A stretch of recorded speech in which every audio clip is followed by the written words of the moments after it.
Hi all, I had my very first game of the new season last night. It was in the Hearts League against Lexton, who's like ECF 186.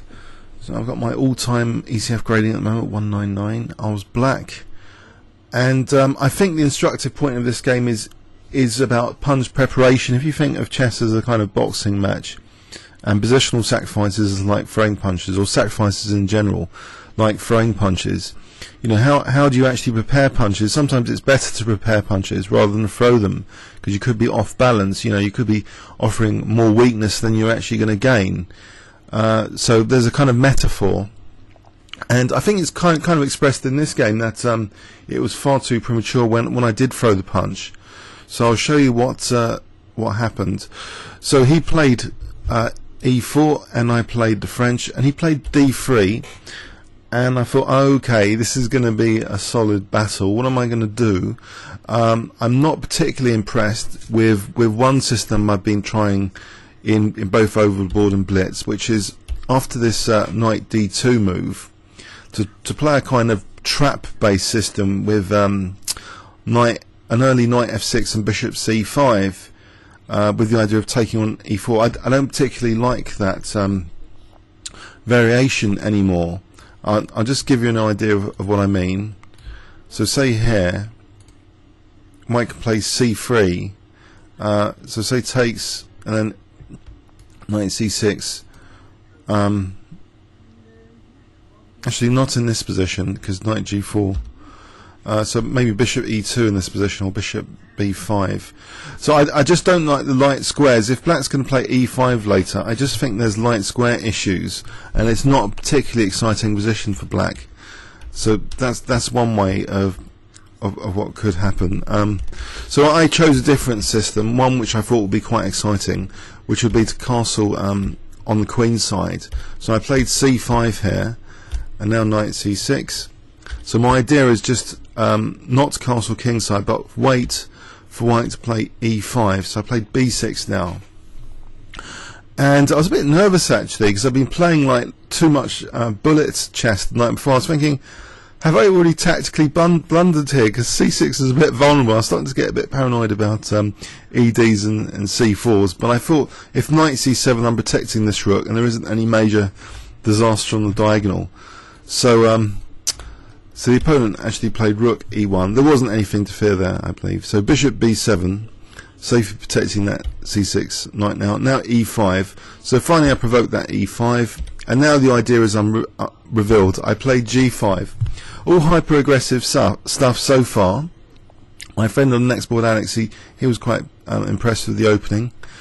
And Ribke likes it as well. It's a way of getting an advantage with black against this setup. So H5, and I'm setting problems very early for my opponent. So I play Queen C7. So yes, I've played the opening very aggressively, going to castle queen side. It's always good fun. I've injected life into what would have been maybe a more sterile game. So we have both sides opposite side castling. And I'm offering that G5 pawn, which actually he takes now. There are other side variations which I could have shown you earlier, but let's go into the meat of the game first. So I took on G5 and took on E5, and now he plays F4, and really he's establishing an incredible blockade on G5 to protect his king on the G file. And actually an engine's idea is Queen E7 here, which is maybe a good alternative to what I play, but this is okay as well. So I'm not moving the knight immediately, I'm hitting back at this knight. Knight F7s don't work, I just take, and if Queen E6 then Queen D7. So he plays H4. Now I finally retreat this knight to G6. And now after knight F3, he's really, you know, set up concrete for his king. How can I get to his king with this concrete formation? Just protecting G5 with F4 and H4 and the other knight. It's dead solid, and this is what I mean now about preparing punches, because really the G file is in theory a target. The king can be got at, but it will take some preparation, and Okay, now I will show you some side variations. I played a silly piece sack here, knight f4. It's silly here, but the idea is okay in principle if it's prepared. Now, let's see. If I had prepared the punch instead, so let's imagine the punches across the G file. So king b8 and say doubling up rooks, letting white set up what is a positionally good idea to hem in this light square bishop, because obviously preparing punches comes at a price. The opponent's going to do something horrible in the meantime, because he's going to either rip apart your own king or try and maximise their strategic trump cards or advantages. So I'm assuming reasonable play for white here.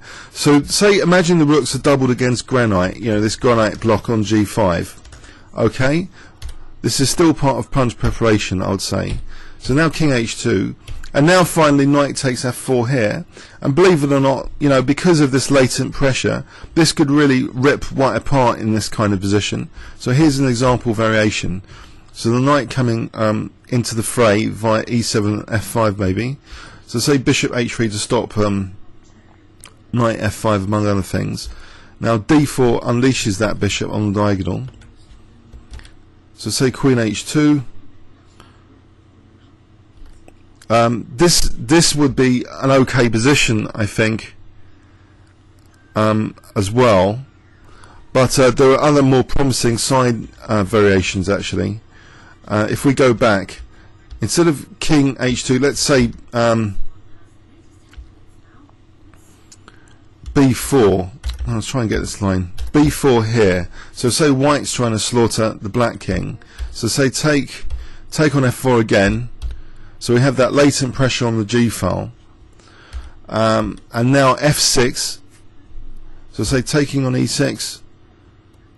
Knight d8, and again black should be fine in this kind of position. So the piece sacrifice is basically a lot more justified because the other pieces are in a better position to carry on and proceed with the attack. So say knight takes g5, and that's another sort of rosy picture for black. So basically the idea, if we go back, is an interesting idea to try and break down the G file, but not in this position. So knight takes f4, so I lost a piece for 2 pawns. Okay, so queen e3, queen g4, trying to keep that pin on the g2 bishop. Now he just plays c3 as if he's going to block in my bishop, so I played d4. But I'm giving up that e4 square now, which is actually very useful for white after queen f2. There's now rook e4 as a threat as well to evict the queen.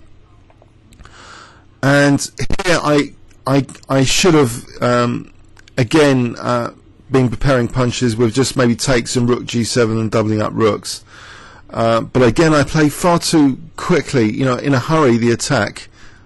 So throwing punch but exposing weaknesses in the meantime. I play f6, and really I deserve to lose this game now.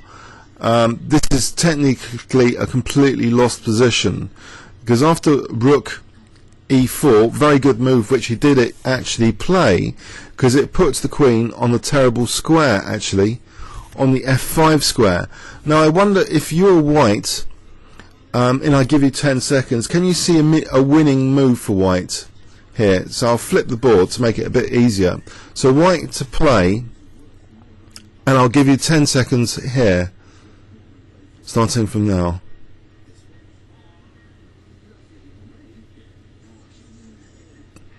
Okay, let's make it another 10 seconds. Remember that my clue, the queen's in a bad spot.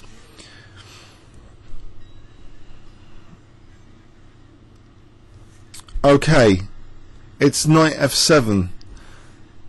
I think this would have really actually just caused my resignation, because really he's threatening knight d6 check, just forking queen and king, as well as that knight on h8. So I'll end up being a rook down, basically, with hardly any compensation. After sacrificing the knight and then losing the rook, I'm just a rook down here. That's not particularly good. He had about 8 minutes though in this position, and he played quite a howler. Lucky for me, but I still don't feel very good about the game, obviously, because I played this knight f4 too casually. He actually played a howler, bishop h3, and can you spot what I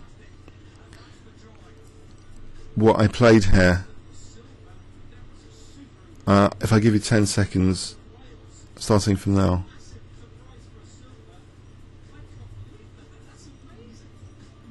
Okay, I just played queen takes h3. The knight's pinned against the king, so bishop h3 wasn't really the greatest idea. And here actually he resigned. Yeah, I was a bit lucky that knight f7 wasn't discovered. I was banking on knight e6 in my calculations. That's why I was keen to play for this f6. If knight e6, then knight e5, because that f6 pawn's now holding up for the e5 square, and this might actually be okay for black. Say rook e5, say knight eg5, take on c3, take on d3. I could snap up quite a few pawns and reach maybe an interesting endgame. This is just an engine line, just getting an interesting endgame. Rook versus the two knights, but it might be playable. Okay, so I was highly fortunate at move 24. After this queen f5, knight f7 wasn't spotted. Instead, bishop h3 was played. But yeah, as I say, I think there's an element of the punch was identified. That should only really be the first stage. That knight f4 is identified as an idea, but then later, you know, what manoeuvres would actually maybe improve it rather than playing it immediately. So it's a no rush principle, which I've seen quoted on ChessBase recently by, I think, a GM annotator. So that's an often used principle, this idea of not rushing as well. It's the same idea as preparing punches, because if you rush, your king might still be vulnerable, as it is on c8, and then f7 might be still vulnerable, and so f7 combined with d6 is a recipe for disaster, especially if your queen's on f5. So this is why, you know, simple preparatory moves and positions, you know, are often more effective. So if we go back here, instead of knight f takes f4, as I say, something like king b8 is tucking the king away from the centre of the action. Rook g7 is preparing both rooks to be protecting key squares, like f7, and also to try and blast down the g file.